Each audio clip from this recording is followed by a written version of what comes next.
Hey guys, it's Stan here back with another video. In this one, we're going to be taking a look at the Logitech Streamcam Plus webcam. This is something I picked up several weeks back and I've had some time to play around with it, and I'm going to give you my thoughts on if you should pick this up for your streaming or video recording or video conferencing needs.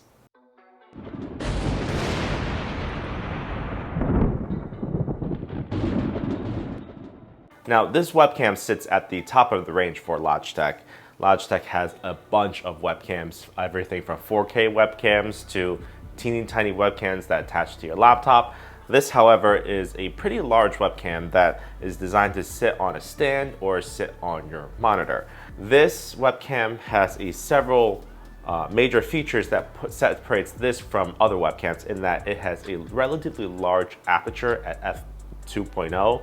It's got a relatively wide field of view, and it's got 1080p up to 60 frames per second.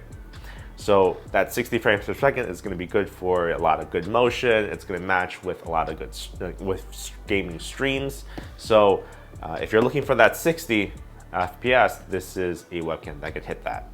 But before going in depth into the specs and everything, let's take a look at what you get out of the box. Out of the box, you get the webcam itself, and it's nicely folded away, packed together. Attached to the webcam is the cable. Now, this cable is non-detachable, and it is a USB Type-C cable. Also, you get a tripod and a little clamp that clamps the webcam to the tripod, or whatever else you want to attach it with. So there's actually two orientations where you can use this webcam. You can use it in a vertical or a landscape orientation. Most of the time, I think you're going to be using the landscape orientation. I can't really imagine any real scenarios where you would use that vertical orientation, but hey, options are always a good thing, right? The camera can be mounted on the tripod both horizontally and, again, vertically. It's a nice little accessory that can be collapsed and packed away. However, you didn't buy this product for the tripod, so let's take a look at the actual camera itself. The physical design of the Streamcam is a pretty boxy cube. It's got a pretty large lens in the front and a mesh of fabric surrounding the lens. Behind the mesh, there is actually a white LED that shows you the recording or shows you activity on the camera so that you know that it's recording. When it's off, you actually can't see the LED, but when it's on, it's a nice, unobtrusive white LED glow. So with the camera connected to the clamp and the monitor clamp, what you can actually do is clamp the camera onto your monitor. It sits up there, and the clamp has a little lip in the front to prevent it from falling back and a little brace in the back to make sure that it doesn't go anywhere. So it's actually up there pretty good, and it does have a little bit of angle adjustment. So that's actually the configuration that I have gone with the camera sitting up top.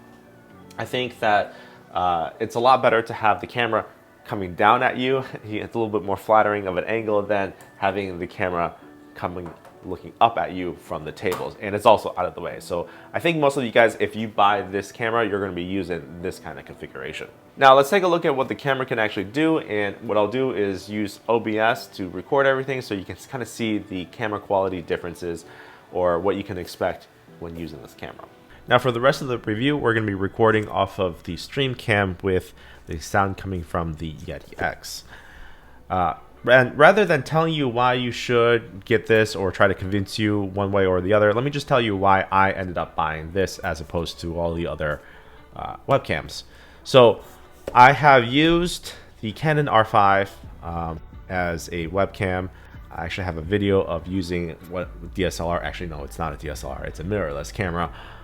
And it's got a very, very high quality lens, and how you can use that to import video or stream video to your computer. Use it for video calls or streaming needs. But I always found that to keep the camera powered on, the battery drain, and just the complexity of getting that camera working every single time, especially for Canon cameras, is very tedious. So I decided to go to something a little bit more dedicated, and that's where the GoPro came in. Again, I got another video of that showing how to use GoPro as a webcam, and that works fine, but it's just the quality is not that great. It's got a very, very wide range of view, but the low light performance isn't that good. And I just needed something a little bit more dedicated as a webcam, and that would always be on, or always could be on by the touch of a switch. Actually, not so much a switch, but software wise, if I launch the app, I want the camera to turn on. So the GoPro wasn't as user friendly. So that's kind of where I decided I needed a dedicated webcam. Now, how do you choose a webcam? Well, there's 4K webcams, there are 1080p 30 webcams.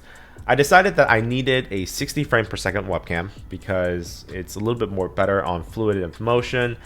And especially if you're doing any streaming, gaming at 60, and video, the webcam video should match the gaming at the 60 FPS. Otherwise, your face would kind of feel a little jittery compared to the rest of the gameplay. So 60 FPS was a must. Now 1080p I think is plenty for a webcam, especially when you're talking about a resolution of a face in the corner of the screen like you're looking at right now, especially when it's not that big. So 1080p is plenty. 4K, I just didn't see the need for 4K. What other reasons to get this? The low light performance of this camera is actually pretty decent. Now, currently, we're not in a low light situation. I've got a light right up above. I've got another studio light behind to my left, and then a blinded off window right behind the monitor. So clearly, I'm lit pretty well, and as you can see, it should look pretty good. However, when you are in a low light situation, it does have low light compensation, and it is able to pick you out of the frame pretty well. It's certainly not going to be as good as a DSLR or a mirrorless camera. However, a mirrorless camera is going to be anywhere from $200, $300, $400 and up if you were to decide to go that route. This, however, this comes in, I think it was what, $160, as I said before. So it's kind of like the best of the webcams, but quite a bit below the dedicated cameras. Now, if you do decide that you want something better, certainly you can go that route. I think the camera speaks for itself, and the configurability is actually pretty good. And let me show you what I mean. The square resolution is kind of the default, what OBS pulls in from the Streamcam. I can change the dimensions and resolutions of that. I have not bothered. It's just the default, but it's kind of just to show you guys what I'm looking at here. So you can see that you have the brightness, contrast, sharpness, all this stuff. If you hit more controls, you get all this stuff here, and you get to check low light compensations. You can pan, tilt, roll. All that stuff is in the default software. Now, if you want to go a little bit fancier, you can load up something like Logitech Capture. I haven't actually played around that much with it, but it kind of gives you a little bit more configurability options as well. You can see you can have frame rate, audio channel. There is actually a built-in mic on it.